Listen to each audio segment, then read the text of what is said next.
이 시간에는 마가복음 23번째 강의입니다. 가이사와 하나님 간 권력 충돌의 판정자 예수, 이런 제목으로 말씀드립니다. 가이사와 하나님 간의 권력 충돌은 사실은 그 조세 수치권, 우리가 징세권이라고 할 수 있겠죠. 세금을 거둘 수 있는 권리, 그 문제가 로마의 식민지였던 유대 땅에서 이제 벌어지게 됐죠. AD 6년에 이제 그 당시에 그 갈릴리 출신 유다라는 사람과 그냥 바리새인 사두기라고 전해지는 이 두 사람이, 우리 그 유대인들은 하나님만을 섬기고 하나님의 지배만 받을 수 있는 그런 민족이다. 그러니까 로마에서 그때 세금 거두려고 이제 뭐 인구조사 같은 걸 했거든요. 그걸 이제 거부하고 로마에 이제 세금을 내지 말자, 이런 운동을 펼치는 겁니다. 그것이 AD 6년이에요. 예수님 나이로 보면 한 10살쯤 됐을 때 얘기인데, 그런 일이 벌어졌어요. 그런데 그 앞에를 좀 살펴보면, 우리가 잘 아는 이제 헤롯 대왕이라는 사람, 아주 능력도 있으면서 또 한편으로는 좀 무시무시한 그런 철혈 통치도 했고 아주 수단꾼이고, 그렇죠?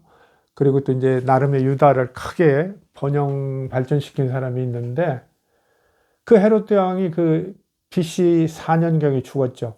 그냥 아들들이 많은데, 그 아들들 중에는 제가 알기로는 3명이나 아버지와 이렇게 갈등이 있어서 왕위 관계로 이제 헤롯 대왕이 살아있을 때 말년에 3명이나 처형을 해요.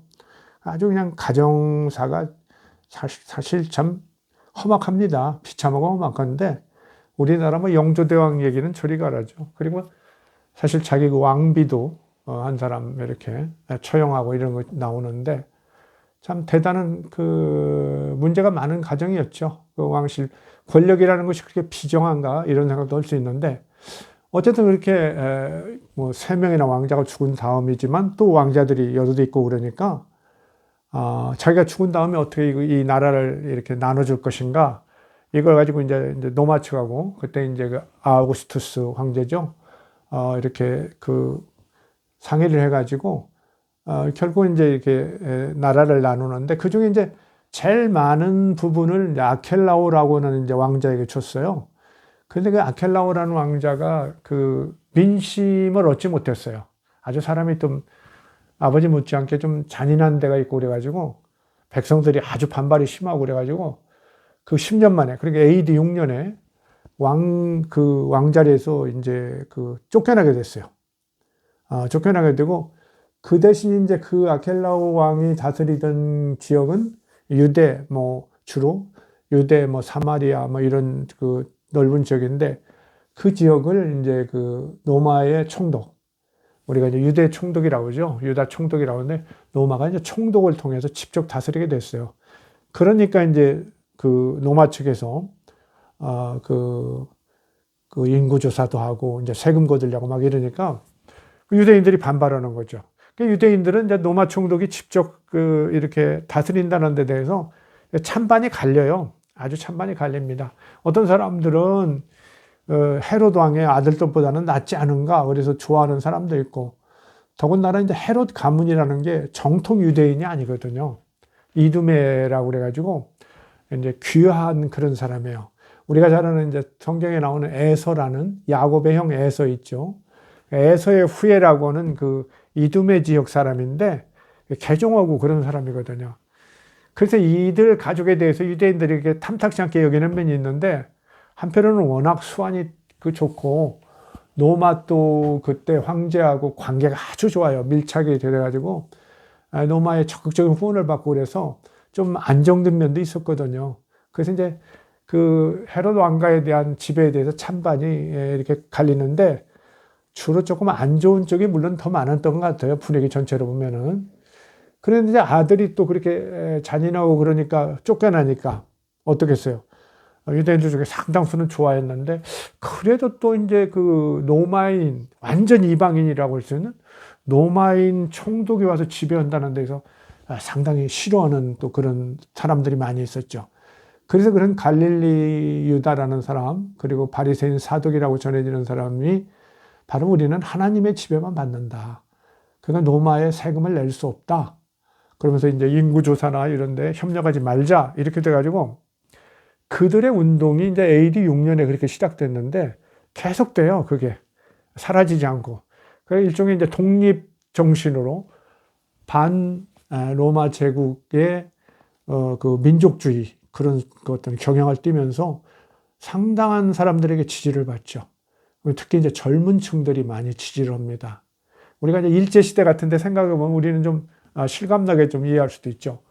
어쨌든 이렇게 많은 상당 사람들이 지지를 하고, 더군다나 이제 겉으로는 지지 못하고 할 수 없이 뭐 세금 내고 협력하고 그러지만 그들이 그 내거는 민족적 대의. 우리는 전통적으로 하나님을 주인으로 섬기고 하나님만을 왕으로 모셨다는 이런 어떤 그들의 어떤 주장에 대해서 대놓고 반대하기가 좀 어려웠던 거죠. 어려웠어요. 그렇기 때문에 이제 그 세금을 로마 황제에게 계속 내야 되느냐, 내는 것이 옳으냐, 그러냐가 이제 드디어 이제 예수님한테도 그 질문이 왔던 거예요. 그래서 이제 여러분은 되게 이제 우리가 가이사의 것, 하나님의 것은 뭐 여러분 다 아시죠? 뭐 예수님이 세금 관계로 이렇게 뭐 가이사의 것은 가이사에게, 하나님께서는 하나님께 돌려라 이렇게 판정했다는 거 너무 잘 아는데, 우리가 잘 아는 데 비해서 이 학자들의 견해나 이런 것은 상당히 갈려요.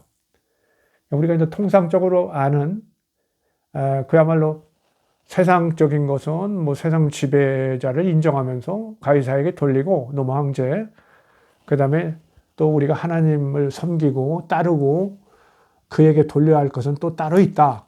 우리는 이제 하나님의 형상을 닮은 그런 인간이기 때문에 마땅히 또 하나님을 섬겨야 한다. 이렇게 하는 전통적인 그런 해석이 대부분 많은 사람이 지지하죠. 많은 학자들이 지지하는데 의외로 그게 아니라 예수님이 이 대답을 하는 것은 사실은 그 어려운 어떤 그 문제에 대해서 회피성, 모면하려고 했던, 쉽게 말하면 임기응변에 불과하다. 임기응변에 대답을 했지 예수님이 거기에 대해서 이렇게 흔쾌히 대답한 것이 아니다. 이렇게 해석하는 분들도 상당히 많습니다. 저명한 분들 중에도 꽤 있어요. 그래서 이걸 어떻게 보느냐 이런데, 저도 뭐 여러 번 고민했고 그런 가운데 나름의 이제 그 마가복음이라는 것이 갖고 있는 특성을 제 나름 이제 재정리하고 있는 입장에서 꼭 이것은 꼭 단순히 전통적인 것이랄지 그렇게 또 회피모면했다고 하는 그런 수정적인 그런 견해보다는 또 다른 의견도 가능하지 않는가. 그래서 이 시간에 좀 말씀을 드리려고 합니다. 이 기사는 물론 마가복음이 제일 먼저 나왔기 때문에 마가복음 12장에도 있고 마태복음과 누가복음에도 나와요. 조금씩 다른데 기본은 같습니다. 그건 이제 전제를 하고요. 뭐 요한복음에는 안 나옵니다, 물론. 그 다음에 이제 여러분이 잘 아는 도마복음에도 나와요. 도마복음 100절에 나오는데 거기에는 아주 독특하게 가이사의 것은 가이사에게, 하나님의 것은 하나님에게 돌리고 나의 것은 나에게 주시오 이렇게 돼 있어요. 예수님이 당신 지분도 요청하셨다 이렇게 100절 돼 있는데 거기에 대해서는 이제 뭐 그냥 거기에 맞춰서 막 해석하는 도마복음을 아주 그냥 그 신빙성을 아주 주장하는, 우리나라로 말하면 이제 도울 김용옥 교수 같은 사람, 굉장히 그냥 무슨 말씀이 많죠. 세세하게 그 도마복음 한글 역조에 보면 아주 그냥 그 대단한 의견을 펴시는데, 제가 이번에 또 강요도 보니까 이 그 도울의 마가복음 강해라는 책, 이 책을 좀 제 견해하고 어떤가 하고 이렇게 좀 봤더니 이건 이제 훨씬 뒤에 나온 건데, 최근에 나온 거죠. 몇 년 안 됐는데, 마가복음 강해는 이 구절은 참 해석하기 어렵다. 그러면서 그냥 놔두고 싶다. 뭐 이런 식으로 그냥 후퇴를 해버렸어요. 그래서 제가 좀 약간 좀 의아했는데, 그 당신의 어떤 특별한 견해를 얘기하지 않더라고요. 그 여러 예전에는 그렇게 강력한 당신 견해를 얘기하더니, 하여간 뭐 그런 것도 있고요. 이 정도만 좀 참고하시고,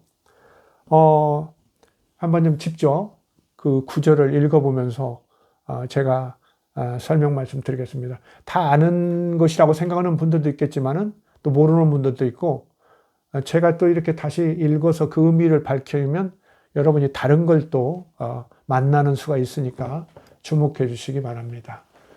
마가복음 12장 13절입니다. 그들이 예수의 말씀을 책잡으려 하여, 그들은 누구냐면 그 앞에 대제사장이나 서기관, 장로들이에요. 예수님하고 이미 한두 차례 이렇게 충돌을 했죠. 그들이 예수의 말씀을 책잡으려 하여, 뭔가 흠을 잡으려고 하여 바리새인과 헤롯 땅 중에서 사람을 보내매. 이제 몇 사람들을 보낸 거죠. 와서 이르되 선생님이 우리가 아노니 당신은 참되시고 아무도 꺼리는 일이 없으시니 이는 사람을 외모로 보지 않고 오직 진리로서 하나님의 도를 가르치심이니이다. 너무 제대로 예수님 평가하죠. 너무 우호적으로 평가하죠. 그러니까 우리가 이제 그 복음서에 그런 구절도 나와요. 바리새인이나 서기관들 이런 사람들의 그 말은, 그들의 말은 주의해라. 주의해서 잘 들어라. 그러나 그 행동은 따르지 마라. 그런 구절도 있는데 아주 그냥 말을 꾸며서 하지만 그 예수님을 아주 긍정적으로 잘 묘사하고 있는 것 같은 면도 있어요. 가이사에게 세금을 바치는 것이 옳으니까 옳지 아니하니까. 가이사는 로마의 황제 카이사르, 케사르죠. 그 로마 황제에게 세금을 바치는 것이 옳으니까 옳지 아니하니까. 우리가 바치리까 말리까 하는데 예수께서 그 외식함을 아시고 거짓으로 저러는 걸 아시고 이르시되 어찌하여 나를 시험 안 하냐. 너희들이 나를 그야말로 테스트하려고 그러는구나. 왜 그러냐? 이렇게 얘기했어요. 그러면서 데나리온 하나를 가져다가 내게 보이라 하시니 가져왔건을 예수께서 이르시되 이 형상과 이 글이 누구의 것이냐. 데나리온은 이제 로마의 그 아주 대표적인 그 동전이죠. 되게 은으로 많이 만들었어요. 은화. 그래서 1데나리온은 이제 일꾼들이 하루 품삯, 대개 한 10만 원쯤이라고 우리가 생각하면 돼요. 물론 금으로도 만들었어요. 금으로 만든 것은 약 한 25배 정도의 값이니까, 금 한 데나리온은, 왜 그러냐면 이제 이 옛날에 화폐 단위들은 기본적으로 무게를 하기 때문에 금속의 재질이 바뀌면 그 값이 확 차이가 나요. 그렇게 아시면 돼요.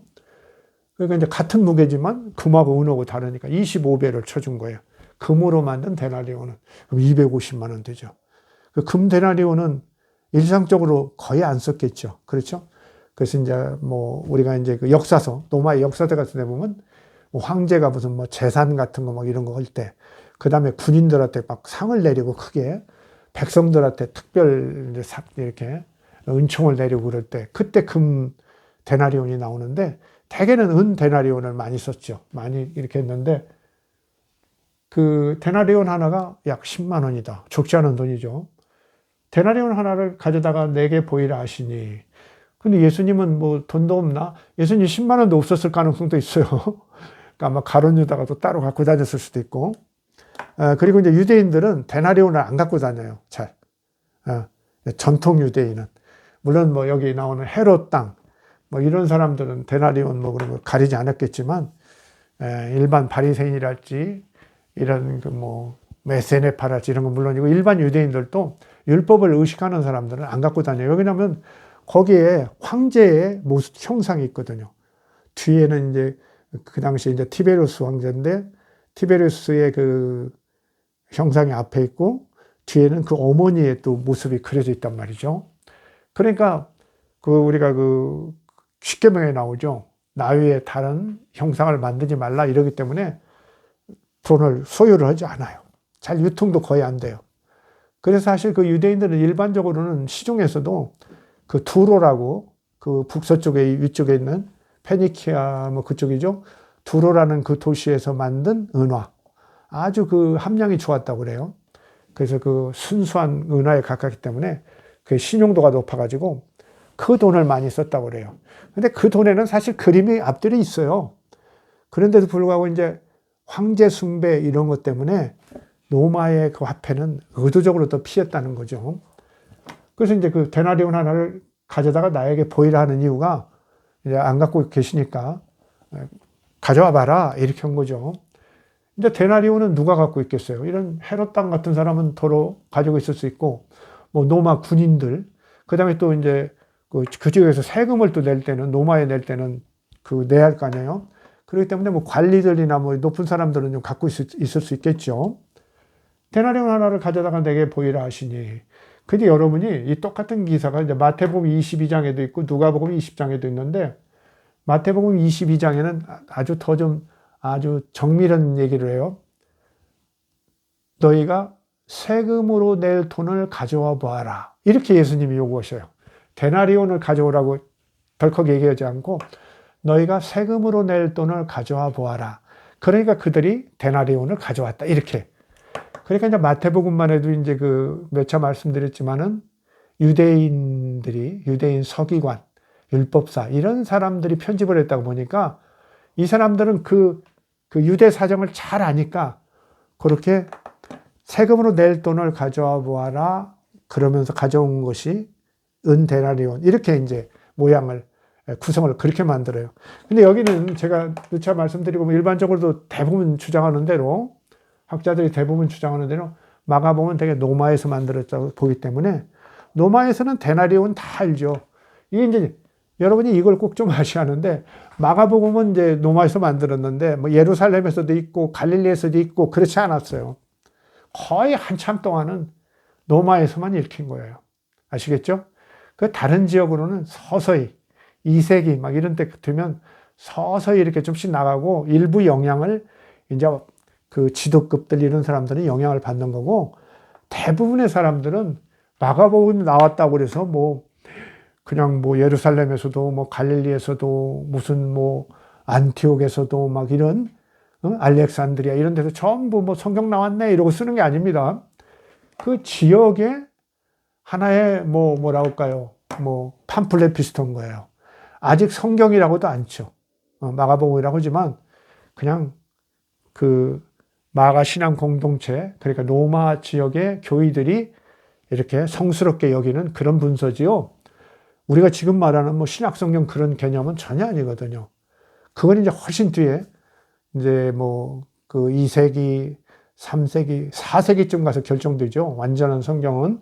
그러니까 이때는 마가복음은 되게 그 만들어진 그 신앙 집단, 거기에서만 주로 본다는 거.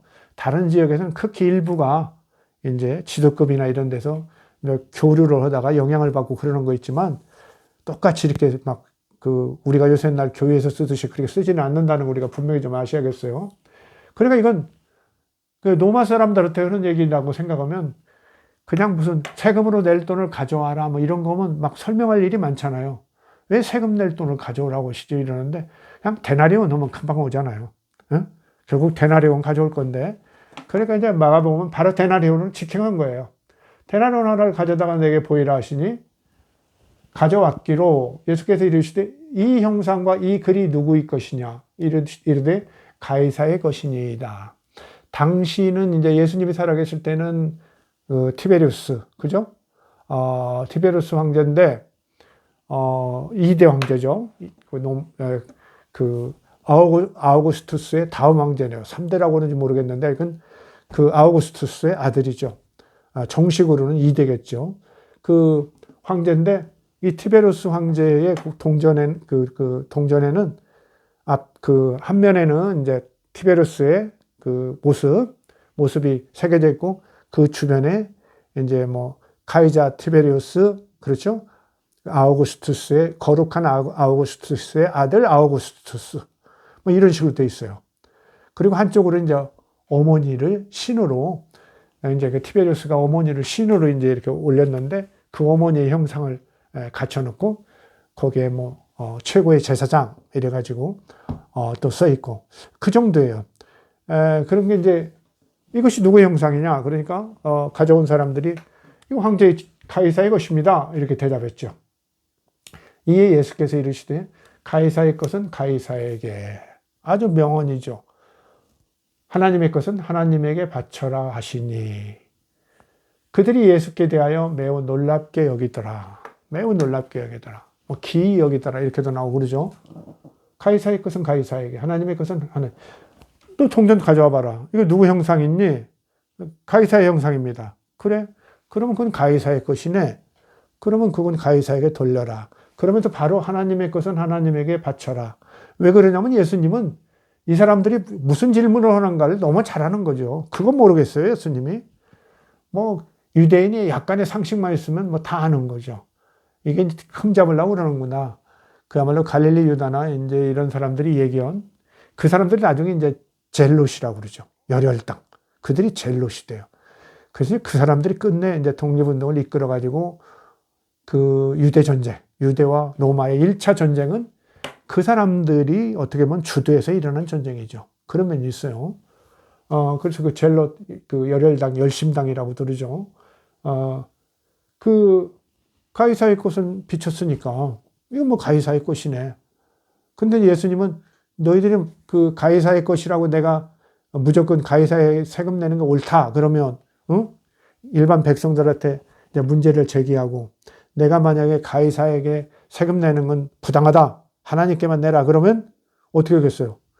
바로 이제 그 유대 총독한테 가가지고 얘기해가지고 그야말로 혁명 문자로 그야말로 이렇게 처단하려고 하는 거죠. 그 이제 누가복음 20장 거기 나와 있어요. 그들이 그렇게 만약에 가이사에게 세금을 내는 것을 부정하면 이렇게 로마 당국에 알리려고 이렇게 질문한 것이다. 이렇게 나오거든요. 좀 그런 질문이고 예수님이 당연히 알고 이게 가이사의 것이 가이사의 형상이지. 그러면 가이사의 것이네. 가이사의 형상이 여기 그려 있는 건 뭐야? 가이사의 어떤 통치력에 미치고 너희들이 그걸 마땅히 다 인정하고 그죠? 그래서 다 너희들이 화폐를 통용하고 있으면서 그리고 또 로마에 세금 낼 때는 이걸로 내고 그러면서 나한테 왜 물어보냐? 뭐 이런 얘기를 하시는 거죠. 뭐 일일이 얘기하셨는지는 모르지만 뻔한 거 아니에요? 이게 가이사의 것이고 너희들 갖고 다니네. 그러면 뭐 가이사에 세금 낼 건 내야지. 뭐 이렇게 하는 거죠. 그도 뭐 수고하고 평화도 지키고 그죠? 시설도 갖추고 외족이 쳐들어오면 막아주고 그렇잖아요. 경찰도 운영하고 그 뭐 불나고 그러면 꺼주고 그러는데 마땅한 거지. 그 현실 권력을 그대로 인정하는 거죠. 뭐 바울도 인정하죠. 위에 있는 권세는 다 하늘로부터 온 거다. 하나님께로부터 온 거다. 잘 따르라 이러는데 예수님도 거기서 어긋나지 않는 얘기죠. 그러니까 상식적이라면 다 이렇게 얘기를 해야죠. 마땅히 이렇게 얘기를 해야 합니다. 그렇겠죠? 그런데 이제 그렇게 동전을 딱 보여주고 가이사의 것은 가이사에게 바쳐라. 그러면서 그리고 하나님의 것은 하나님께 바치라 할 때 이 바리새인들 정도면 이제 금방 알아들었겠죠. 그렇죠? 가이사의 형상에 있는 돈을 제시하면서 가이사의 것인데 가이사에게 바쳐라 이럴 때 하나님의 것은 하나님의 바쳐라 할 때 그건 인간이구나 이렇게 알 수 있는 거죠. 왜 그러냐면은 뭐 너무 잘 알죠. 우리가 창세기 1장 27절 하나님이 자기 형상 곧 하나님의 형상대로 사람을 창조하시되 남자와 여자를 만드셨느니라 이게 나오잖아요. 뭐 바리새인 선생들이 그것도 모르겠어요. 가이사의 형상이 있는 동전은 가이사의 것이니까 가이사에게 내고 그렇다면 이렇게 되는 거죠. 하나님의 것은 뭘까? 하나님의 형상을 누가 이렇게 현실에서 담고 있는가? 그리고 우리 인간이지 이렇게 된 거죠. 그 어때요? 우리 인간들은 하나님께 좀 충성을 다하라는 얘기구나. 당연히 알게 되는 거죠. 예수님이 그 말씀을 붙인 겁니다. 우리가 잘 알고 있죠. 신명기 6장 4절 5절 너는 마음을 다하고 뜻을 다하고 힘을 다하여 내 하나님 여호와를 사랑하라. 마음 다하고 뜻 다하고 힘을 다해서 어떤 데는 뭐 목숨을 다해서까지라고도 나오는데 마가복음 같은 데는 그건 좀 과도하게 해석된 것 같기도 하고요. 그 마음을 다하고 뜻을 다하고 힘을 다하여 전심으로 하나님을 사랑하라 이거예요. 하나님을 사랑하는 것은 하나님을 섬기는 것도 사랑하는 거죠. 그죠? 그에게 제사 지내고 계명을 지키고 그러는 거죠. 그리고 또 하나님의 집이라고 세상에서 생각하는 성전을 유지하기 위해서 보수하기 위해서 성전세도 내죠. 유대인들은 다 성전세 냈잖아요. 남자들. 예수님하고 베드로도 했죠. 그 물고기 그죠? 입에서 나온 그 반지인가요? 그걸 꺼내가지고 두 사람분 냈어요.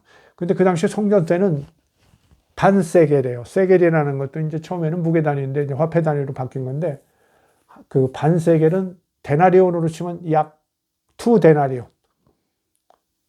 그러니까 약 20만 원. 1년에 한 20만 원씩 성전세를 냈어요. 엄청난 거죠. 엄청납니다. 근데 그것이 이제 그 유대 예루살렘 성전이 불탄 다음에 70년에 불타죠. 그 다음에 뭐 그 1, 2년 사이에 그 뒤에는 그것을 로마의 신전에 내라고 그래요. 그 카피톨리나 신전, 유피테르 신전에 내도록 이제 유대인들, 해외에 살고 있는 모든 유대인들도 그쪽에 그쪽 신전에 또 그리고 이 기왕에 있던 성전세를 그쪽으로 내도록 그렇게 또 세법이 바뀌죠. 그런 일도 있었습니다. 자, 가이사의 것은 가이사에게, 하나님의 것은 하나님에게 바쳐라. 그 너희들 하나님의 형상을 밟아서 하나님께서 만드셨으니까 너희들은 하나님의 것이네. 그러니까 그야말로 마음 다하고 뜻 다하고 정성을 다해서 하나님 사랑해야지. 섬기고. 뭐 섬기는데 입으로만 섬기나? 그렇죠? 성전세도 내고 11조도 내고 막 이런 얘기가 나오는 거죠. 그렇게 해라. 뭐 이런 얘기를 바리새인이 와서 물어봤으니까 이렇게 하셨던 거죠. 그들이 예수께 대한 매우 놀랍게 여기더라. 놀랍게 여겼어요. 근데 제가 왜 아까 도울 김용옥 교수 얘기를 했냐면 마가복음 강에 거기에 보면은 그 도마복음 앞에 있었던 도마복음 한글 역주에는 굉장히 의미를 부여하더니 이 뒤에 낸 최근의 책에서는 마가복음 강에서는 이거 당신도 잘 모르겠다. 뭔가 확실히 모르겠다. 모호한 채로 좀 두고 싶다. 이런 말씀을 하셔요. 그 별거 아닌 것처럼 이렇게 얘기하시는데, 근데 이렇게 생각할 수도 있는 거죠. 이만큼 이 문제가 이제 아까 얘기한 대로 전통적인 해석과 이렇게 이 상황을 모면하려고 괜히 동전 꺼내가지고 사람들이 시선을 글로 돌려서 이 상황을 모면하려고 한 것이다. 이런 해석이 있기 때문에 우리가 조금 이제 더 좀 주목해 볼 필요가 있다는 거죠. 그런데 이제 여러분 이제 여기서 조금 이제 제가 드리고 싶은 말씀들이 이제 나와요.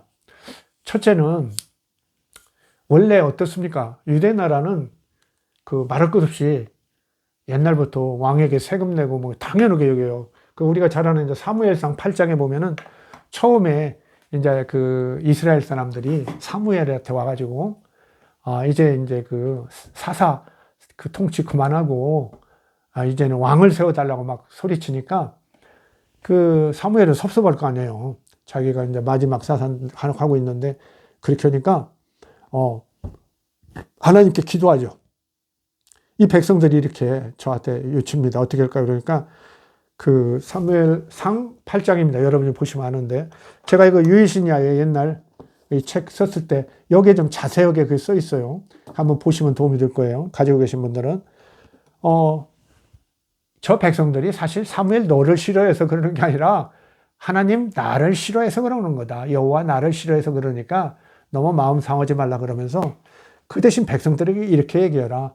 만약에 너희들이 왕을 새로 모시게 되면 그 왕에게는 농사 짓고 막 이래가지고 다 세금 내야 하고 부역도 해야 하고 군대도 가야 하고 너희 딸들은 그 종처럼 부릴지도 모른다.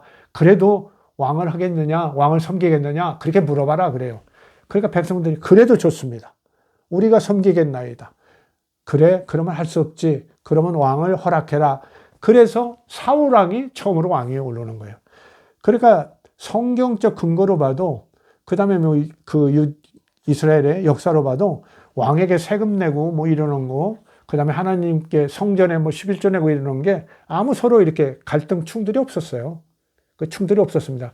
그 다음에 이제 이 당시는 노마니까, 노마 제국의 지배를 받으니까 이제 더 문제가 된 건데, 사실. 근데 사실 다른 제국의 지배도 이사야서나 이런 데 보면 어때요? 다 하나님께서 인정한 것이고, 너희들이 이스라엘 민족의 율법을 안 지키기 때문에 그 징벌을 하려고 이방 제국의 왕들을 내가 회초리와 막대기로 빌려다 너희들을 혼내는 거니까 충성을 하고 그러죠. 그래서 뭡니까? 그런 선지자들도, 그렇죠? 바벨론 같은 데 갔을 때 너희들이 거기서 충성하고 관리들 말 잘 듣고, 이렇게 열심히 살아라. 절대 이렇게 반발하고 그러지 말라 그러죠. 그러면 너희들이 연한이 다 차면 내가 데리고 나올 것이다. 뭐 이런 얘기하는 거 아닙니까? 그래서 사실 이방 제국의 지배에 대해서도 그 유대인들은 뭐 그렇잖아요. 역사 자체가 뭐 식민지 지배 받는 때가 더 많았잖아요. 그 세금 안 내고 싸우고 그러지는 않았거든요. 그러니까 셀레우쿠스 왕조도 뭐 세금 안 내려고 싸운 게 아니죠. 그렇죠? 에피파네스 왕하고 왜 싸워요? 종교적인 문제로 싸우잖아요.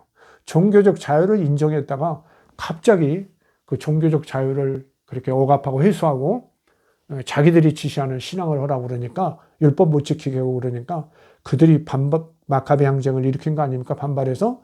그렇지 뭐 세금 내는 걸로 반발한 건 아니에요. 세금 잘 냈어요.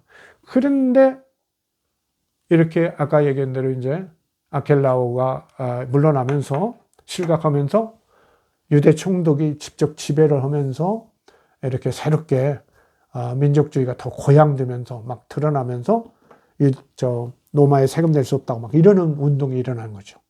그렇죠? 그래서 보면은 그것 자체가 아주 역사나 전통, 그 다음에 성서적 근거로 볼 때도 좀 문제가 있어요. 사실은. 그렇죠? 그래서 이제 요세푸스의 유대 고대사에 보면은, 유대 고대사 18권 1장에 보면은 이 유다나 사독이 주장하는 이런 그 철학 체계는 유대인들이 전에는 알지 못했던 철학 체계다. 이렇게 얘기해요. 유대인들이 전에는 알지 못했다. 이런 거. 그냥 당연하게 이방 제국에도 세금 내고, 하나님께도 뭐, 헌금 낼 건 내고, 11조 내고, 세금 내고 살았지. 이렇게 오직 하나님만 섬기고, 그렇죠? 이방 제국이나 이런 데는 세금도 낼 수 없다. 이런 철학은 없었다는 거예요. 그래서 요세푸스가 유대고서 18권 1장에 유대인들이 전에는 알지 못했던 철학 체계다. 이러고서, 그들은 하나님만이 그들의 지배자의 주인이라고 주장했다. 그러면서 세금이나 인구조사를 이제 거부했다는 얘기 쭉 나오죠. 그래서 이것이 이렇게 새로운 사상이 나와서 억지 고집을 부려서 결국은 유대가 로마와 전쟁을 해서 망하는데 아주 직접적인 원인이 되었다. 뭐 이렇게 얘기하죠. 이렇게 얘기를 해요. 그리고 우리가 하나 생각해 볼 게 있어요. 아까도 언뜻 얘기했는지 모르겠지만 사실 대부분의 유대인들은 로마에도 지금 세금 내고, 그렇죠? 뭐 세금 다 내고, 또 뭐 성전에 다 세금, 일종의 세금이라고 할 수 있겠죠? 11조나 성전세 이런 거 다 내는 거예요. 그래서 현실적으로 문제없이 하면서 지금 새로운 이런 이념, 아주 근본주의죠. 민족주의, 근본주의적인 유다나 사독의 이런 주장, 하나님만 우리가 섬기고 하나님께만 세금을 내야 한다 이런 주장이 갑자기 이렇게 등장하고 또 민족주의 기류가 막 강하게 흐르고 더군다나 이제 그 로마의 유대 총독들이 되게 아주 강압적인 통치를 했죠. 그래서 아주 좀 관계가 안 좋아요. 유대인들하고 지속적으로.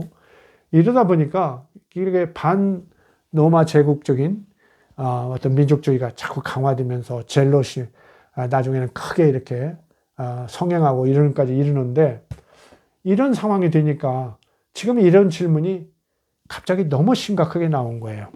그래서 결국은 하나님에게 세금을 내느냐, 그렇죠? 가이사, 로마 황제에게 세금을 내느냐, 이런 질문이 전에 없던 질문이 지금 AD 1세기에 유대인들한테 주어진 거예요. 그래서 제가 가이사와 하나님 간 권력 충돌이라는 말을 쓴 겁니다. 알겠죠? 권력 충돌이라는 말을 요새 많이 쓰죠. 뭐 국회와 무슨 대통령의 충돌이랄지 이런 것이 권력 충돌이죠. 그렇죠? 뭐 의회와 사법부의 충돌도 권력 충돌이 될 수 있고, 그렇죠? 행정부와 뭐 이렇게 사법부 혹은 행정부와 의회 이런 충돌이 있을 수 있는데 바로 이런 권력 충돌이 여기서 일어나는 거예요.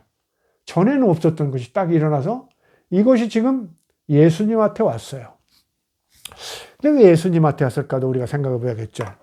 자기들도 생각 안 했겠어요?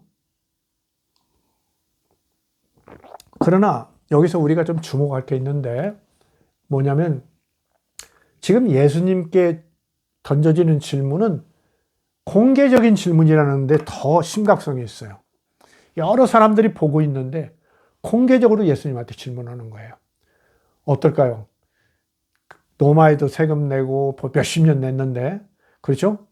뭐 성전에는 지금 몇백 년 내고 있는데 그것에 어떤 정당성, 논리 이런 걸 꼭 뭐 예수님한테 꼭 물어야겠습니까?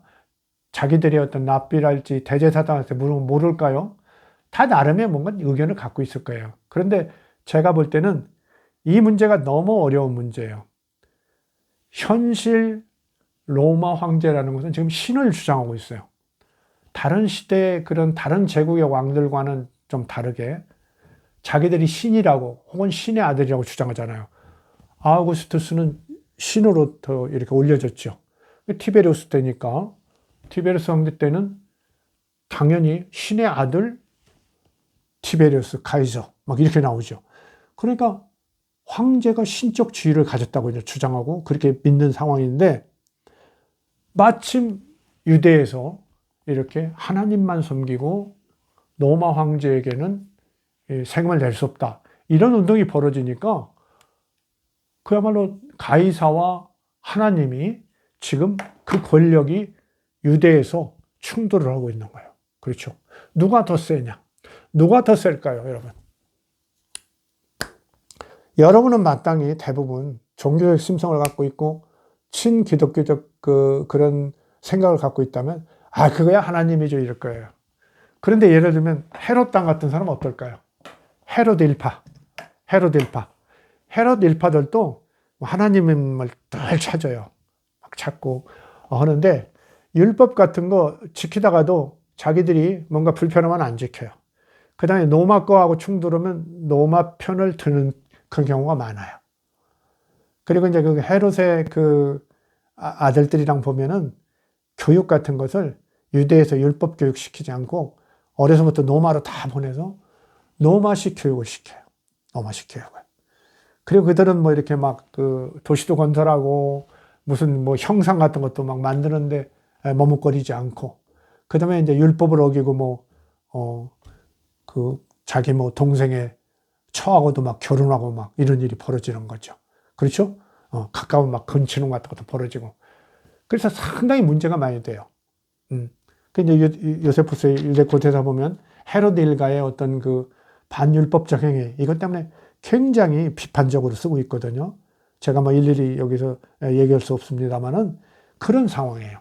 그러니까 그들은 이제 율법 적당히 어기면서 잘 살고 있거든요. 그러면서도 지금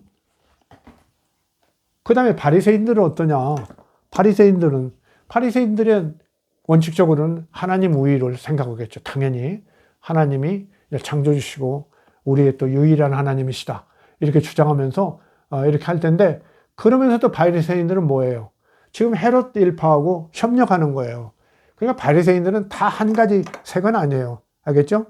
그러니까 그야말로 로마에 대해서 이렇게 아주 반발을 하는 반로마적인 보다 민족주의적인 성향을 가진 사람도 더 많이 있을 거고 그러나 친로마적인 로마에 대해서 상당 부분을 이렇게 인정하고 용인하는 묵인하는 그게 그러니까 헤롯 일파하고 조금 협조하는 대제사장이나 이런 사람하고 협조하는 그런 사람들이 꽤 많단 말이죠. 그 바리새인들은 뭐 색깔이 여러 가지인데 이런 사람들이 지금 자기들이 모르지도 않고 자기들은 다 지금 두 가지 세금을 다 내고 있으면서도 양쪽에 다 세를 내면서도 와서 물어보는 거예요. 예수님이 그것 보고 얼마나 좀 그렇죠. 저 같으면 대답 안 할 것 같아요. 그거 너희 대제사장한테 물어봐라. 너희들 랍비한테 물어봐라. 그 헤롯 왕의 그 신하들한테 물어보지. 왜 그걸 나한테 물어보냐? 나는 돈이 없어서 뭐 세금도 제대로 못 낸다. 뭐 이렇게 대답할 수 있을 거예요. 그런데 예수님이 딱 이걸 동전까지 가져오라고 해서 형상 보여주고 그 다음에 인간이 하나님의 형상인 것을 환기시키면서 이렇게 좀 얘기를 한단 말이죠. 어때요? 그들이 예수에 대하여 매우 놀랍게 여기더라. 뭐에 대해서 놀랍게 여겼는가? 이거 좀 이상한 사람이네. 이런 면이 있었단 말이죠. 이거 뭔가 분위기가 이상한 거예요. 카리스마 같은 것도 느끼면서. 근데 우리가 이제 거의 똑같은 그 내용이 아까 마태복음 22장에 있다고 그랬죠. 여기 마지막 보세요. 여기 누가복음에는 아까 누가복음 12장 17절에는 그들이 예수에 대하여 매우 놀랍게 여기더라 그랬어요. 예수님에 대해서 놀래요. 예수님에 대해서 놀랬고 마태복음 22장 22절은 그들이 이 말씀을 듣고 놀랍게 여겨 예수를 떠나가니라. 마태복음에는 약간 그걸 고쳤었는데, 마가복음에 쓴 것을 고쳤었는데, 자기들이 뭐 특별한 정보가 있을 가능성은 거의 없고요. 거의 내용이 똑같거든요. 마가복음은 그들이 예수에 대하여 매우 놀랍게 여겼다고 하는데, 마태복음은 그들이 이 말씀을 듣고 놀랍게 여겼다고 바꿔놨어요. 이 말씀. 가이사의 것은 가이사에게, 하나님의 것은 하나님에게 돌려라, 바쳐라. 근데 우리가 사실 대부분 지금 이렇게 이해하고 있는 거예요. 모두가. 그렇죠? 왜 그러냐면 마태복음뿐만 아니라 누가복음도 그래요. 누가복음 20장 26절. 그들이 백성 앞에서 그의 말을 능히 책잡지 못하고 그의 대답을 놀랍게 여겨 침묵하더라. 대단한 대답이다. 가이사의 건 가이사에게, 하나님 건 하나님에게. 이건 무슨 산은 산이고 물은 물이다죠. 그렇죠? 우리 성철스님인가요? 그분이 그 말씀 오시고 너무 유명했죠. 그런데 산은 산이고 물은 물이라고 하던 사람이 옛날에는 없었겠어요. 그리고 그런 말은 안 했지만 일반 사람들도 그렇게 알고 사는 것도 있는 거죠. 사실 그런 상황과 약간 비슷해요. 그러나 어쨌든 예수님이 동전을 딱 꺼내서 그 로마 황제의 형상을 환기시키고, 그 다음에 우리 인간들이 너희들이야말로 또 하나님의 형상을 닮아서 만들어진 존재라는 것을 환기시켰던 이 말씀은 정말 멋져요. 대단한 거거든요. 그런데 제가 이제 하려고 하는 말씀 잘 알아들으셔야 돼요. 마가복음은 그들이 예수에 대하여 놀라워요. 그런데 마태나 누가복음은 그 말씀에 대해서 놀라워요. 그 대답, 내용. 가이사의 것은 가이사에게, 하나님의 것은 하나님에게. 그런데 제가 여태까지 본 어떤 신학 서적이나 이런 여러 저서들, 목사님들의 말씀이나 설교 이런 거 보면은 다 이걸로 설명해요. 가이사의 건 가이사에게, 하나님의 것은 하나님에게. 물론 제가 이 말씀이 놀랍지 않다는 얘기가 아니에요. 대단하기는 해요. 대단한 얘기인데, 과연 이것 때문에 그렇게 놀랄까? 놀랄만도다. 대단하다. 대단해. 그건가? 근데 제가 이제 마가복음은 어떤 책이라는 거 말씀드렸죠. 마가복음은 기본적으로 하나님의 아들 예수 그리스도를 얘기해요. 그렇죠? 그러면서 로마 황제와 대비한 하나님의 아들 예수 그리스도를 얘기하거든요. 그렇죠? 그러면서 메시아 비밀도 있어요. 그렇죠? 유대인 일반인이랄지 아니면 대제사장이나 서기관 이렇게 장로들, 뭔가 예수의 말씀에 귀를 기울이지 않는 사람에 대해서는 친절하게 얘기하지 않아요. 설명하지 않아요. 그렇죠? 대충 얘기하고 그냥 지나가 버려요. 그것이 이제 우리가 저는 마가복음 4장 11절 12절에 있다고 제가 말씀드렸죠. 저들이 들어도 보아도 깨닫지 못하게 하려고 하는 것이니까 그냥 대충 전하라. 이사야서에 나오잖아요. 이사야서 6장에. 저들 꼭 구원하려고 안 하니까 그냥 대충 전해. 못 알아들으면 그만이야. 알아들으면 다행이고 못 알아들으면 그만이야. 그 이사야 6장에 나와요. 그런 얘기가. 저들 나한테 정내미가 떨어졌다. 율법도 안 지키고 저러는 자들이니까 나 꼭 구원하려고 하는 거 아니니까 네가 그냥 하나님께 이렇게 선포라고 했다고 그것만 가서 선포해라. 이렇게 얘기하는 거예요. 근데 예수님이 그렇게 말씀하셨다고 마가복음 4장 12절에 나와요. 그래서 제자들에게는 밤에 와서 자세하게 비유를 설명해주고, 그렇죠? 제가 누차 얘기했죠? 일반인들에게는 비유로 그냥 말하고 말았다. 그냥 귀 있는 자는 들어라 이래요. 알아들을 자는 들어라 이거예요. 못 알아들으면 할 수 없고. 예수님이 마치 그렇게 가르친 것처럼 돼 있어요. 왜 마가복음은 그렇게 얘기했냐면은 유대인들이 결국은 예수님의 말씀을 못 알아듣고 예수가 하나님의 아들이라는 걸 그렇게 기적을 행하고 그래도 깨닫지 못하고 결국 예수를 십자가에 못 박아 죽였기 때문에 그를 때려 죽여서 포도원 밖으로 내던졌기 때문에 그들이 행한 죄에 대한 책임을 묻는다는 거죠. 그래서 그들이 그렇게 된 것은 원래 하나님께서 그들에 대해서 구원할 계획이 없었기 때문에 예정이 되어 있지 않기 때문에 그렇게 된 거다. 그러니까 이 얘기를 마치 예수님께서 당신이 하나님의 아들이라는 그 비밀, 그리스도 비밀을 확실히 얘기 않고 그냥 대충 넘어가는 그런 내용들이 쭉 나오는 거예요. 심지어 베드로나 뭐 이런 유다 같은 사람들, 야고보, 요한도 몰랐던 거예요. 그러니까 알았으면 그 사람들이 예수님 십자가에 달릴 때 막 쫓아가고 막 난리 냈죠. 같이 죽는다고. 다 도망갔잖아요. 다 도망갔어요. 그러니까 이게 마가복음이라는 책 자체가 그들이 하나님의 아들이라는 걸 전혀 모르고 그 하나님의 아들 그리스도라는 걸 유대인들 제자들까지도 전혀 모르고 하다가 저렇게 예수님을 십자가에 못 박혀 죽이고 말았는데 그런 거죠. 그럼에도 불구하고 하나님께서는 그를 살리셨다. 그래서 천국으로 개선시켰다. 노마 황제만 지금 개선시키고 개선하는 게 아니라 하나님의 아들이야말로 죽음까지도 이기고 지금 개선했다. 노마 황제는 죽음을 못 이기죠. 죽음 앞에는 죽는 거죠. 그렇죠? 그러나 하나님의 아들은 죽음까지도 이기고 개선했다. 그 개선에 지금 공적기를 마가복음으로 적은 거예요.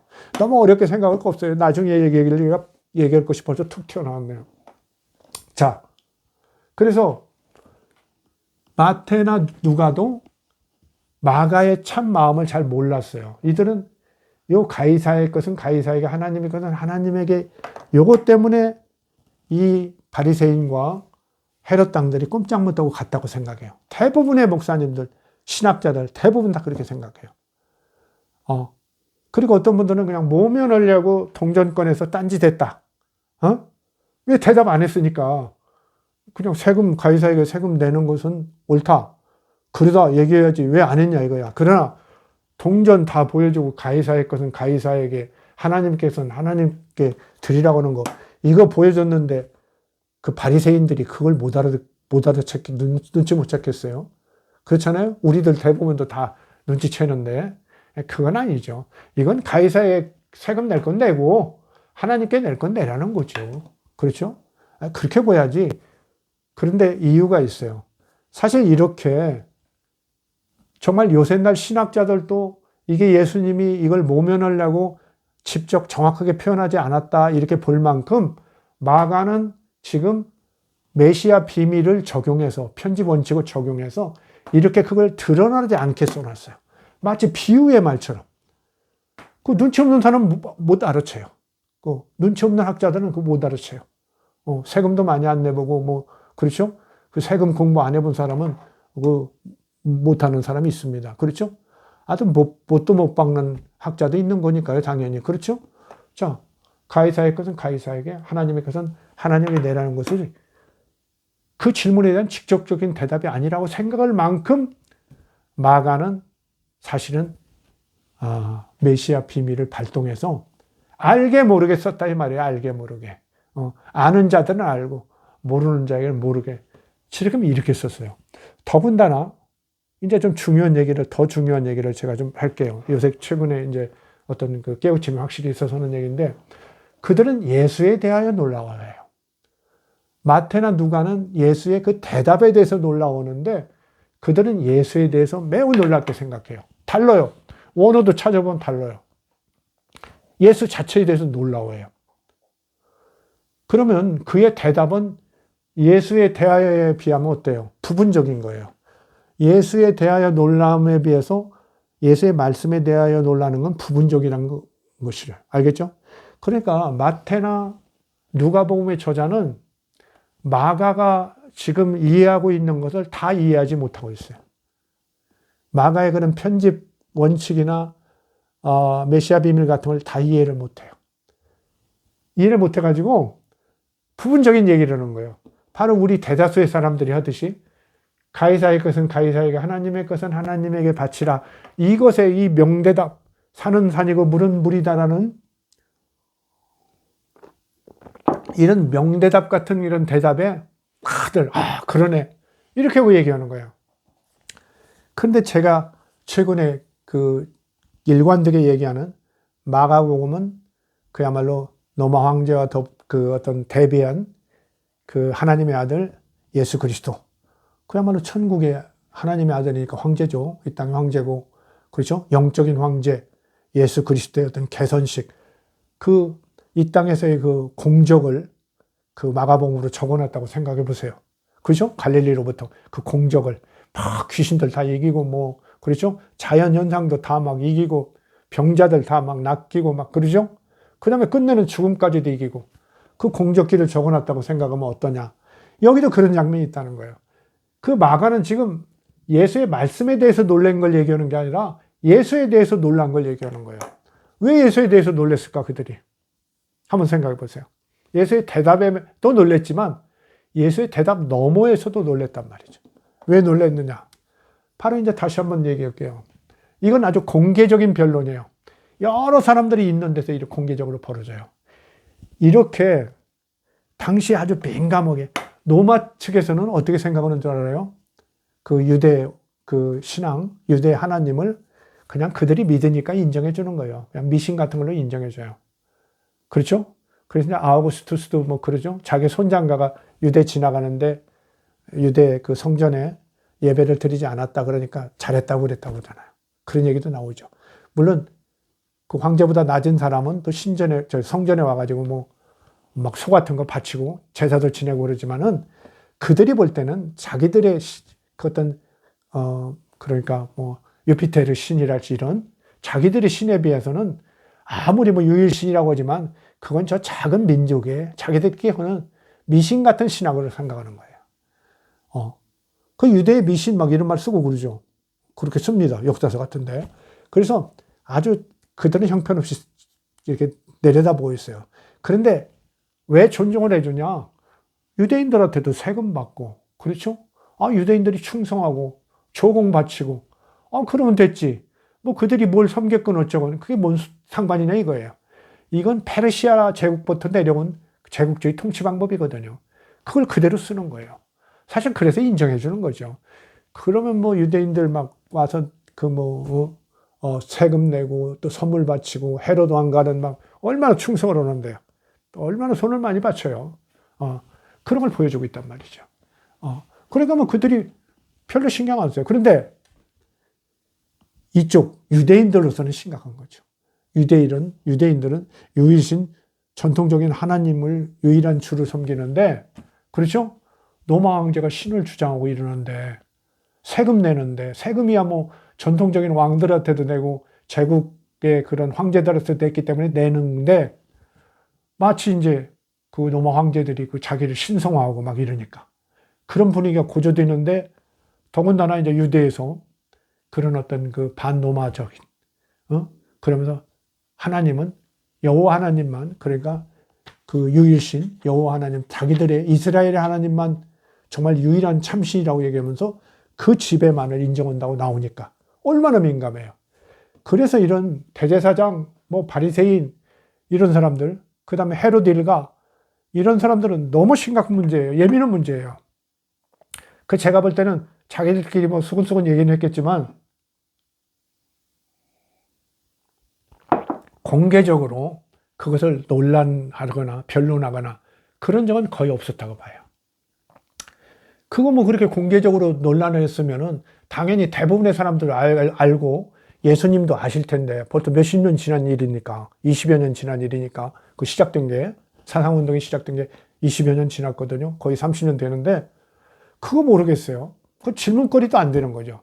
이런 거 보면은 그들이 그 질문을 그 민감한 것을 토론하거나 이렇게 문제 삼는 것을 터부시하는 거죠. 아주 금기시하는 거예요. 절대 말은 하지 않고 행동으로는 로마에도 세금 내고 뭐 할 수 없지 뭐 어떻게 이런 거죠. 그 다음에 뭐 성전은 성전대로 11조도 내고 세금도 내고 이렇게 하고 살아왔던 거죠. 섬기고. 그러니까 뭐 원칙적으로 보면 유일신이니까 로마 황제가 신을 이렇게 주장하고 이러는 것이 시작됐을 즈음에는 어떻게 됩니까? 뭔가 끝판을 보야죠.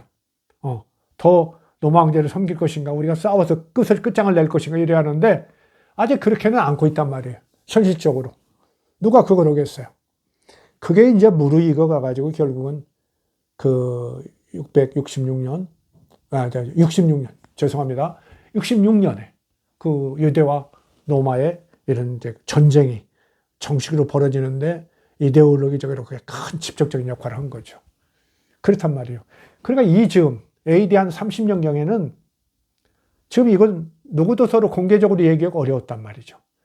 근데 그 어려운 걸 저 시골에서 온 나사렛 예수라는 어떤 시골댁이 선지자라는 사람이 하나님 나라가 가까워왔다고 그러면서 막 예루살렘 성전도 막 닫으라고 그러고 제사도 드리지 말라고 그러고 막 회개하라고 그러고 너희들은 하나님 나라의 대제사장이나 뭐 이런 장로들 서기관들은 장기나 막 세리 이런 사람들이 먼저 하늘나라에 들어가고 너희들은 못 들어갈 것이라고 막 이렇게 얘기하니까 그들이 가만히 있겠어요. 그렇죠? 그러니까 이들이 정말 어떻게 보면 자기들 머릿속에 심중 속에 있었던 최고의 스트레스 덩어리, 아주 그냥 난제 중에 난제, 그걸 끌고 왔던 거예요. 그래서 가이사에게 세금을 내는 것이 정말 그야말로 신학적으로 신앙적으로 옳은 것이냐 어쩌냐, 이걸 예수님한테 딱 질문을 던졌단 말이에요. 그런데 예수님이 가관이죠. 이 시골댁이 지금 선지자가 동전 하나 갖고 라더니 이게 누구 형상이냐고, 가이사의 것입니다. 그래. 그럼 가이사의 것은 가이사에게 바치고 하나님께서는 하나님께 바쳐라. 너희들은 하나님의 형상이니까 너희들은 하나님께 충성해라, 이랬단 말이죠. 아주 그냥 명판결을 내렸죠. 그게 놀랄만도예요. 아주 깜짝 놀랄만도예요. 근데 제가 볼 때는, 제가 지금 말씀드리라고는 마가복음은 그것으로 그치는 게 아니다. 예수께 대하여 매우 놀라웠어요. 왜? 저 시골 사람이 뭔데, 그들이 볼 때는 저 시골 사람이 뭔데 우리의 대제사장이랄지 고관들, 그렇죠? 랍비들, 이런 사람들 말도 하지 않고 서로 결국 드러내놓고 얘기하지 않고 결론 내지도 않고 그런 문제를 저렇게 척척척척 해서 내냐 이거예요. 그렇죠? 더군다나 하나, 제가 이제 말씀드릴게요. 권력 충돌, 가이사와 하나님 간의 권력 충돌이에요. 이게 권력 충돌도 무슨 헤롯 왕과 그 헤롯 안티바스 분봉왕하고 그 이제 유대 총독, 로마에서 파견된 유대 행정관, 유대 총독하고 권력이 충돌할 수는 있어요. 그런 정도면 쉽게 조절할 수 있어요. 그런데 이건 신을 주장하는, 신의 아들이라고 주장하는 가이사와 당시 세계 최고의 지존 아우구스투스죠, 존엄자, 세계 최고의 존엄자 가이사와, 그렇죠? 비록 시골이지만, 그렇죠? 유대, 그 다음에 그 인근에 그래도 오랜 전통을 가진 유일한 신이라는 하나님, 이 둘 간의 권력 충돌이 벌어진 거예요. 어떻게 해서 여러분, 이런 걸 누가 판정할 수 있을까요? 이걸 좀 보자는 거예요. 제가 여기에 안목이 떴다는 거죠. 누가 이걸 판단할 수 있겠어요? 한번 생각해 보세요. 그래서 보면은 이 사람들이 질문도 그래요. 하나님께 세금을, 아니죠, 가이사에게 세금을 내는 것이 옳습니까? 하나님께 세금을 내는 것이 옳습니까? 이런 식으로 얘기 안 해요. 그냥 하나님 얘기는, 이 사람들은 유대인 쪽이니까 쪽 빼고 얘기하죠. 빼고 얘기합니다. 그만큼 이들은 지금 가이사나 하나님을 함부로 이렇게 입에 오르는 것이 부담스러울 만한 지존의 존재들이에요. 물론 이제 유대인의 입장에서 볼 때는 가이사는 하나님보다는 좀 낫다고 생각하겠죠. 그러나 아까 말씀드렸죠. 현실 세계에서 헤롯 일파랄지 이런 사람들은 가이사가 지시한 걸 하나님이 지시한 것보다 더 앞에 두겠죠. 뭐 로마 세계는 말할 것 없고, 이런 현실이 있으니까 정말 당시에 어떻게 보면 세계 최고의 지존적 존재가 지금 충돌했어요. 유대에서 그 선량한 사람들이 세금 문제로 우리는 하나님께만 세금 낼 수 있다고 버티면서 가이사에게 세금 내지 말자고 할 때, 이 가이사와 하나님은 그 징세권이 유대 땅에서 권력 충돌을 하고 있는 거예요. 이걸 누가 판정하겠느냐? 헤롯 왕이 판정할 수 있을까요? 헤롯 안티바스나 헤롯 왕? 헤롯 왕이 판정하면 어떻게 되겠어요? 가이사에 세금 내는 거 옳다고 그러면 다른 사람들이 뭐라고 보겠어요? 아니, 헤롯 왕조는 가이사의 괴로 좀 꼭두각시인데 너희들이 무슨 권한으로 그런 얘기를 하느냐, 그렇게 얘기하겠죠. 그렇죠? 그 다음에 유대 총독이, 로마인 유대 총독이 얘기하면 뭐예요? 아니, 그건 너는 뭐 가이사 편 들겠지, 이렇게 얘기하겠죠. 그러면 만약 유대인 중에 어떤 그 제사장이나 누가, 어떤 선지자가 나와서 당연히 하나님께만 내라, 가이사에게는 내지 마라 그러면, 그건 뭐 그야말로 이 제로 땅의 얘기와 똑같은 거죠. 유대, 갈릴리인 유대나 바리새인 사독이나 하는 얘기나 똑같단 말이에요. 쉽게 말하면 내부의 그런 울림이란 말이죠. 그들이 세금 하나님께만 내고 가해사에게 안 내도 된다 그러면 그게 돼요? 노마군이 가만히 있겠어요? 바로 쳐들어와죠. 다 때려부시고 약탈하죠.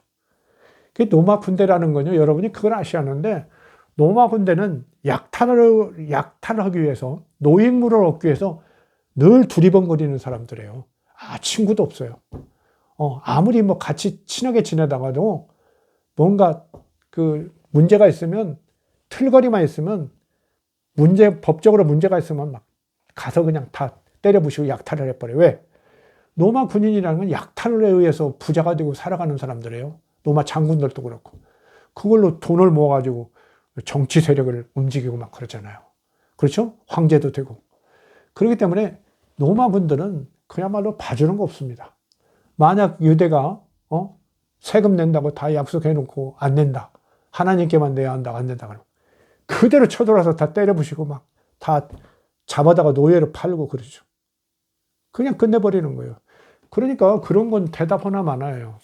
그런데 지금 이런 상황에서 말이죠. 아무도 대답하기 어렵고 할 수 없는. 쉽게 말하면 이제 그 유대 대제사장도 그걸 안 하고 있는 거예요. 유대 대제사장도 그죠? 로마 그 군대에 통제를 받잖아요. 통제를 받아요. 그 로마 총독이나 이런 총독을 완전히 통제를 받습니다.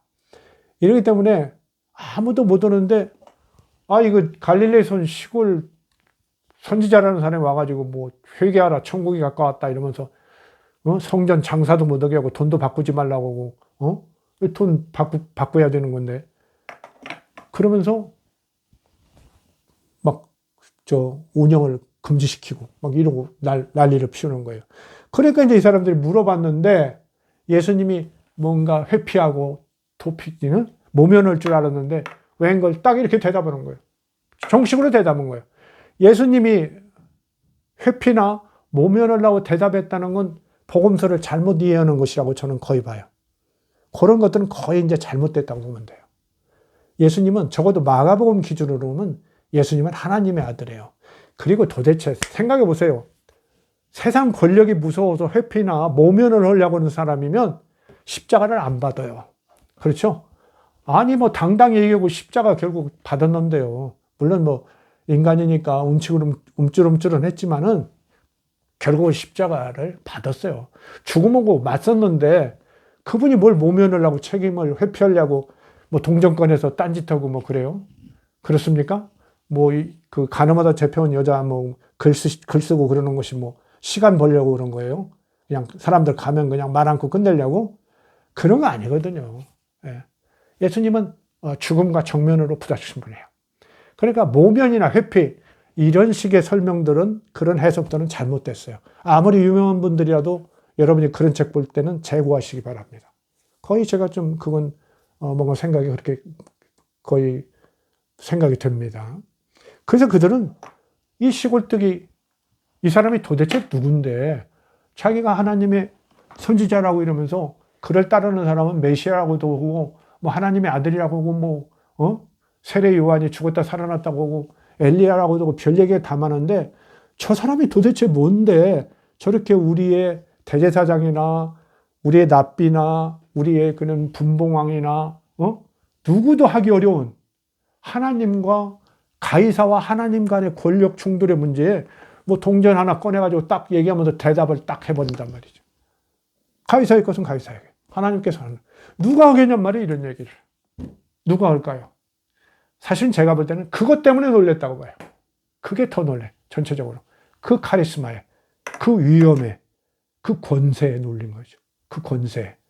여기 보면 이제 여러분이 마가복음 12장 이런 데 보면은 당신이 무슨 권세로 이런 일을 합니까? 하는 물음이 몇 개 나와요. 대제사장이나 이런 사람들이 당신이 무슨 권세로 이렇게 성전에서 돈 바꾸고 이런 사람들 다 내쫓고 의자를 집어던지고 야단입니까? 뭐 이런 거 나오는데 바로 그 권세 권위예요. 바로 그 권세 권위는 뭐냐? 마가가 얘기하고 있는 예수의 권세 권위. 가이사와 하나님의 권력이 충돌하는 것을 판정하는 그 권세 권위는 뭐냐? 그것은 하나님의 아들이라는 권세 권위예요. 그러니까 마가가 볼 때는 마가가 올 때는 하나님이 제일 높죠. 말할 거 없지. 마가도 이제 그리스도인이니까 하나님이 제일 높고, 가이사는 하나님 밑에요. 마가가 볼 때는 아무리 노마인이라고 하더라도 하나님 밑에요. 그런데 그 가이사와 하나님이 문제가 됐는데 아무 다른 사람들은 그 판정을 못 했으리라고 보는데 예수가 이렇게 그냥 탁탁 그냥 간단하게 판정을 해버린단 말이죠. 이건 왜 그러냐? 예수가 하나님의 아들이기 때문에 한다는 거예요. 그러니까 예수는 하나님이자 하나님의 아들이죠. 그렇죠? 우리가 잘 아는 대로 그냥 하나님의 아들이 아니라 하나님이 이 땅에 오신 하나님의 아들. 그러니까 가이사 뭐 신경 쓸 거 없어요. 그리고 뭐 하나님의 아들이 곧 하나님이라고 보면은 하나님의 일에 대해서도 본인이 판단을 내릴 수 있는 거죠. 그렇죠? 우리가 이제 빌립보서 뭐 그런데 2장 6절 이하 그런데 보면 나오죠. 예수 그리스도는 본체 하나님이시나. 그렇죠? 겸손하게 이 땅에 내려오신 분이다. 이렇게 나오는데 이렇게 보는 거예요, 마가는. 하나님께서 내려오신 하나님의 아들. 그분이 뭐 꼭 하나님의 아들이 뭐 하나님하고 차이가 나더라도 어때요? 그분이 또 하나님이신 분인데 하나님의 그런 지위를 계승할 분인데 그분은 판별할 수 있다고 본 거예요. 그러니까 마가는 지금 그런 입장에서 얘기를 한단 말이죠. 예수께 대하여 사람들이 놀라는 거예요. 예수 저 사람이 뭔데 자기가 지금 가이사하고 하나님하고의 이런 충돌, 권력 충돌이 일어나는데 저걸 땅땅땅 재판하냐 이거야. 마가는 지금 말을 하지 않아요. 이게 메시아 비밀이에요. 마가가 지금 적용하고 있어요. 마가는 말을 하지 않는데 내용상으로는 얘기를 하는 거예요. 그들이 예수에 대해서 매우 놀랍게 여기더라. 저렇게 가이사와 하나님의 일을 판별해가지고 딱 결론 내는 사람. 그분은 하나님 아니면 하나님의 아들밖에 없는 거죠. 그러니까 저분은 하나님의 아들이다. 그런데 예수는 내가 하나님의 아들이라는 말을 절대 안 해요. 왜? 사람들에게 그것까지는 다 알려주면 안 돼요. 그렇죠?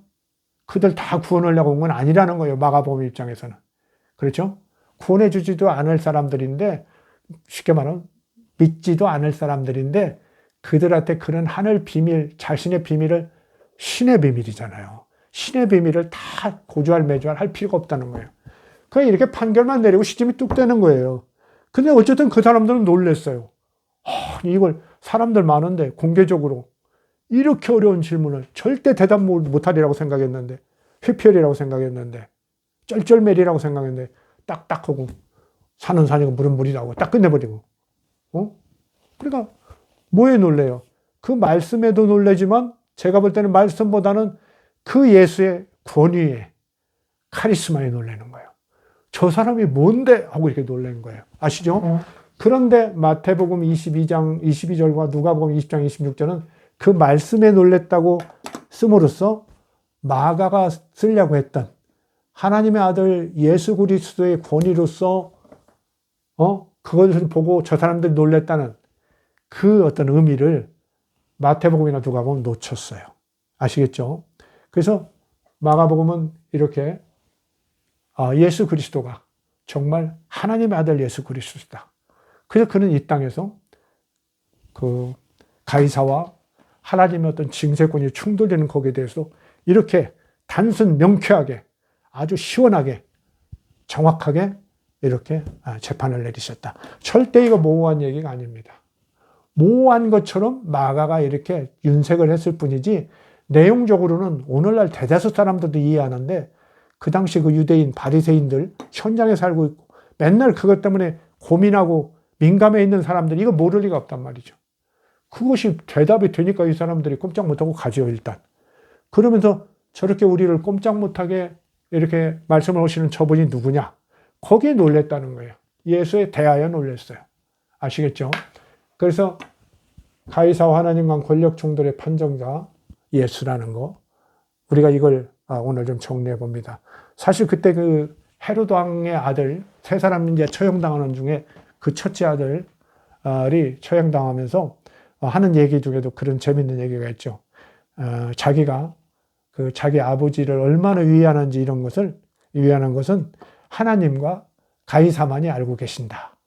가이사와 하나님만이 자기가 얼마나 진정으로 자기 아버지를 사랑하는 줄을 아신다. 뭐 이런 얘기도 있어요. 이만큼 당시 그 BC 1세기 말, 그 다음에 AD 1세기 전반에 유대 땅에서는 가이사와 하나님은 물론 이 땅에 있는 황제고 한 분은 하늘에 계시다는 황제지만 하나님이지만 이 두 분의 어떤 권력은 유대인 사회에서는 아주 민감하게 충돌하고 있었다는 거. 그걸 하나님의 아들이라고 여겨지는 예수님이 그것을 쉽고 명쾌하게 판정을 했다는 것을 마가가 보여주고 있어요. 그러나 마가는 그가 하나님의 아들이라는 표시는 드러내놓고는 하지 않고 있습니다. 그렇죠? 메시아 비밀에 의해서. 근데 실제 예수가 그걸 했겠느냐? 이거 문제는 또 따로 남는 거예요. 마가가 그려놓은 거예요. 근데 제가 볼 때는 예수는 그런 일을 했다고 봅니다. 역사적 예수는. 왜? 예수는 워낙 순수하고 모질할 만큼 순수한 사람이에요. 그래서 하나님을 대뜸 아버지라고 불러대는 사람이에요. 자기 아버지라고. 자기 안에서 역사하는 하나님, 뭔가 자기를 선함으로 인도하고 위로하시는 그분을 아버지라고 불러대는 사람이에요. 네? 그러니까 아버지의 일인데 그 세례받을 때 성령이 자기에게 왔다고 그랬잖아요. 성령이 나한테 왔어요. 그 내 안에 늘 계셔서 인도하시는데 내가 성령님께서 인도하시는 데 따라서 아버지 일을 판단한들 무슨 문제가 있느냐. 이게 복음서 중에 그런 거 있죠. 하나님의 일을 본 사람은 이 아들밖에 없다. 뭐 그런 요한복음 같은 데 나오고 그러죠. 그런 것들을 다 연결시켜 보세요.